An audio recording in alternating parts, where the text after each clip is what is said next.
pang-iisnab, pansawsaw, at fandom war ang katotohanan sa likod ng mainit na kontrobersya kina Jericho Rosales, Kim Chiu at Janine Gutierrez.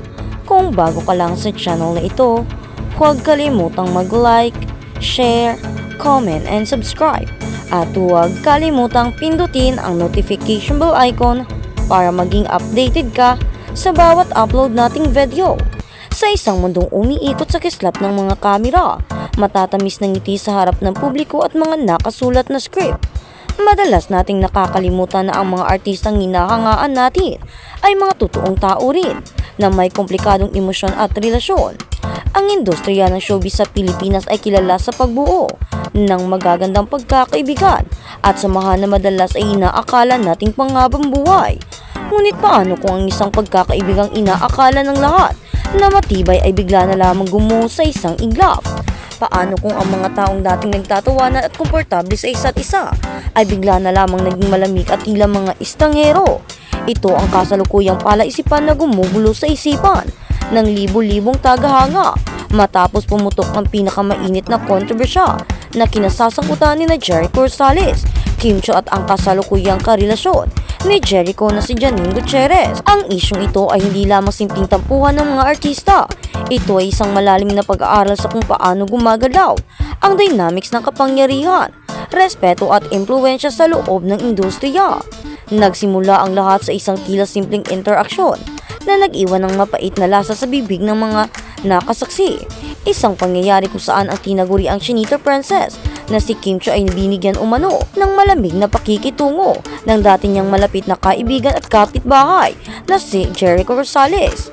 Ang di umanong inaasahang simpleng batian o maayos na pagsagot sa isang katanungan ay nauwi sa isang tensyonadong eksena na nagtulak sa publiko na magtanong, ano ang nangyari sa kanilang dalawa? Bakit nag-iba ang ihip ng hangin? At bakit tila nawala ang respeto na dating namamagitan sa kanila? Upang lubos nating maunawaan ang bigat ng isyong ito, kailangan nating balikan ang nakaraan, hindi lingid sa kaalaman ng mga masugid na taga-subaybay ng showbiz na sina Kim at Jericho ay may magandang kasaysayan ng pagkakaibigan. Sa mga nakalipas na taon, nakita ng publiko kung gaano sila kakomportable sa isa't isa. Ayon nga sa mga lumabas na pahayag at komento mula sa mga nakasaksi ng kanilang samahan noon, dati silang super tusik o napaka-komportable sa isa't isa, lalo na't naging magkapitbahay pa nga sila. Ang pagiging magkapitbahay sa showbiz ay madalas nagbubunga ng mas malalim na samahan dahil nakikita nila ang isa't isa sa likod ng mga nakakasilaw na ilaw ng entablado, walang make-up, walang script, at walang pretensyon. Kaya naman ang biglaang pagbabago sa pakikitungo ni Jericho kay Kim ay isang malaking sampal sa mga taong nag-aakalang ang pagkakaibigang ito ay walang makakapagpatumba. Ang mismong insidente na pinag-uusapan ay umiikot sa di umano'y pag-iwas ni Jericho kay Kim upang hindi na lumaki pa ang anumang issue. Sa isang banda, maaari nating intindihin na bilang isang pampublikong figura, minsan ay mas pinipili ng mga artista na umiwas sa mga sitwasyon na maaaring bigyan ng malisya ng publiko. Ang pag-iwas sa isang forma ng proteksyon, ngunit ang naging problema, ayon sa mga kritiko at maging sa mga ordinaryong manonood, ay ang paraan ng pagpapatupad nito. Sinasabing sadyang naging mabigat at hindi maganda ang ginagawa ni Jericho. Ang kanyang pag-iwas kay Kimi para hindi magka-issue ay nauwi sa isang hindi kaaya-ayang sagot sa isang maayos at professional na tanong. Dito pumapasok ang usapin ng profesionalismo at manifestasyon ng respeto. Kahit pa mayroon kang personal na dahilan upang lumayo o umiwas sa isang tao, ang pagpapanatili ng resenteng pakikitungo, lalo na sa harap ng kamera at sa isang kasamahan sa industriya ay isang pangunahing inaasahan. Ang kakulangan nito ay madaling mabibigang kahulugan bilang pambabastos at ito mismo ang nakita ng marami sa ginawa ni Jericho. Ngunit ang apoy ng kontrobersyang ito ay naging isang malaking sunog na pumasok sa eksena.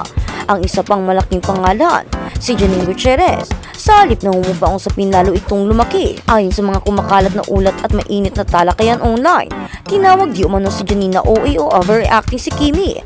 Sinasabing ginawa niya ito upang ipagtanggol ng todo ang kanyang kasintahan na si Jericho Rosales sa mga bumabatikos nito. Ang pagtatanggol sa isang minamahal ay isang natural na reaksyon ng sinumang nasa ibang relasyon. Subalit sa mundo ng showbiz, ang bawat salita at aksyon ay sinusuri ng maigi. Ang paggamit ng salitang OA laban sa isang kasamahan sa industriya upang protektahan ng isang karelasyon ay nag-iwan ng impresyon na minamaliit ni Janine ang nararamdaman o sitwasyon ni Kim.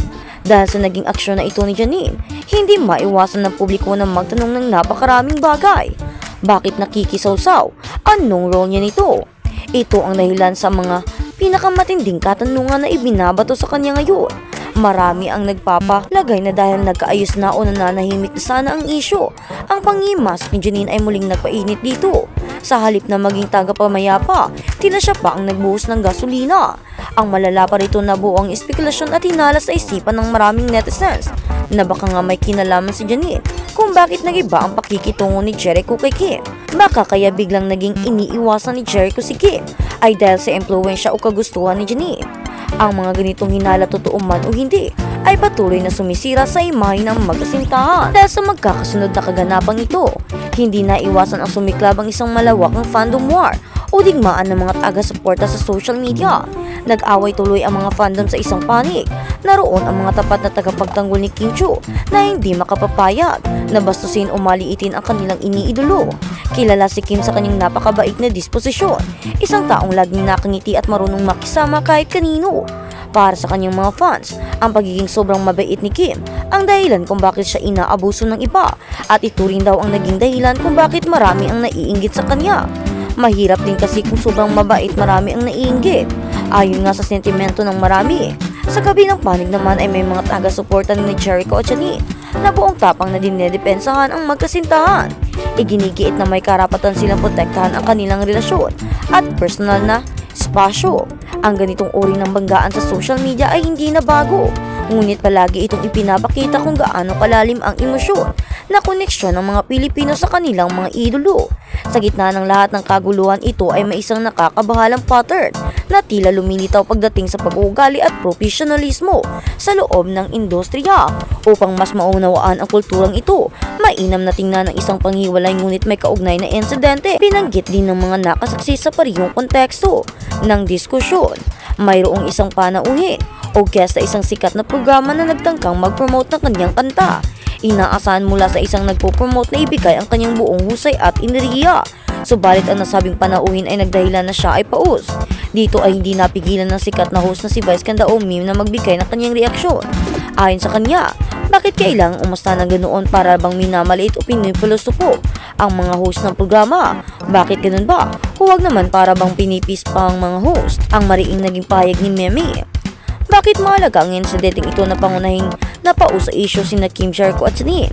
Dahil pareho itong tumutukoy sa isang napakalagang konsepto: respeto. Respeto sa trabaho, respeto sa kasamahan at higit sa lahat, respeto sa pampublikong suporta sa inyo. Ang ginawa di umano ni Jericho na hindi maayos na pagsagot sa tanong ni Kim ay isang uri ng kakulangan sa respeto.